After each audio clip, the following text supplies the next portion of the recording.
The year was 1947. Los Angeles, a city basking in the post-war glow, promised dreams and endless sunshine. But on a crisp January morning, that veneer of glamour shattered, replaced by a nightmare that would forever haunt its boulevards and back alleys. A young woman, Elizabeth Short, was found brutally murdered, her body severed at the waist, meticulously drained of blood, and left in a vacant lot in Leimert Park. Her lips were carved into a grotesque Glasgow smile, a chilling signature that would become synonymous with her tragic moniker, the Black Dahlia.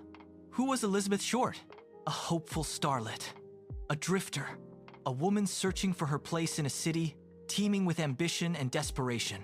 Her life, like so many others who flocked to Hollywood, was a tapestry of fleeting connections, broken promises, and the relentless pursuit of a dream that remained just out of reach. She was last seen alive at the Biltmore Hotel, a grand edifice of old Hollywood, just days before her gruesome discovery. The details of her final hours remain shrouded in mystery, a tantalizing puzzle that would torment investigators for decades. The Los Angeles Police Department, under immense public pressure, launched one of the largest manhunts in its history. Detectives swarmed the crime scene, their faces grim, their notebooks filling with observations of the macabre tableau. Every lead, no matter how tenuous, was pursued with an almost desperate urgency. The press, sensing a story that transcended mere crime, sensationalized every detail, turning Elizabeth Short into a tragic icon, a symbol of Hollywood's dark underbelly. Headlines screamed, public fear mounted, and the city held its breath, waiting for answers that never seemed to come. Suspects emerged from the shadows, a parade of troubled souls, con artists, and those seeking fleeting notoriety. Each was interrogated, their alibis scrutinized, their lives laid bare. From a wealthy surgeon with a penchant for the macabre to a disgruntled former lover, the list grew, but none ever truly fit the chilling profile of the killer. The investigation became a labyrinth of false confessions, dead ends, and tantalizing clues that dissolved into nothingness. The sheer brutality of the crime, the surgical precision of the mutilation, suggested a killer with a unique and disturbing expertise, perhaps even a medical background. Years turned into decades, and the Black Dahlia case, though officially unsolved, never truly faded from the public consciousness. It became a cultural touchstone, inspiring books, films, and countless theories. Amateur sleuths, retired detectives, and true crime enthusiasts continued to pore over the evidence, each hoping to be the one to finally crack the code. The sheer volume of information, often contradictory and speculative, only added to the mystique, making it harder to separate fact from fiction. Then, in the quiet corners of the internet, a new voice emerged. A seemingly innocuous online forum, dedicated to historical cold cases, became the unlikely crucible for a groundbreaking revelation. A user, under the pseudonym Shadowseeker, began posting meticulously researched details, cross-referencing obscure police reports, forgotten newspaper clippings, and even personal diaries from the era. Their posts were not sensationalist. They were methodical, analytical, and unsettlingly precise. Shadowseeker wasn't just rehashing old theories.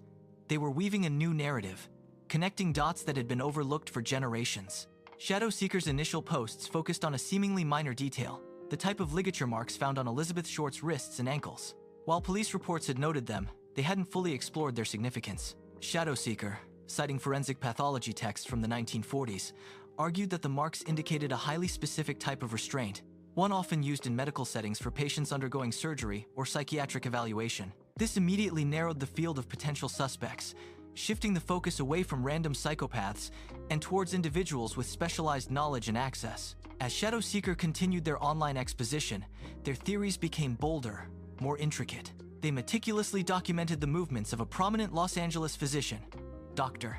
George Hodel, a man whose name had surfaced briefly in the original investigation, but was quickly dismissed due to his social standing and connections. Shadowseeker presented compelling evidence that Hodel, a brilliant but deeply disturbed individual, possessed the surgical skills necessary for the mutilations. They pointed to his known fascination with surrealist art, particularly the works of Man Ray, whose photographic style often involved dismembered mannequins and unsettling imagery, a disturbing parallel to the crime scene.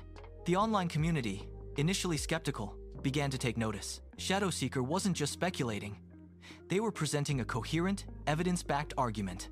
They highlighted the fact that Hodel's own son, Steve Hodel, a retired LAPD homicide detective, had independently come to suspect his father years later, uncovering disturbing photographs and documents in his father's belongings that strongly implicated him.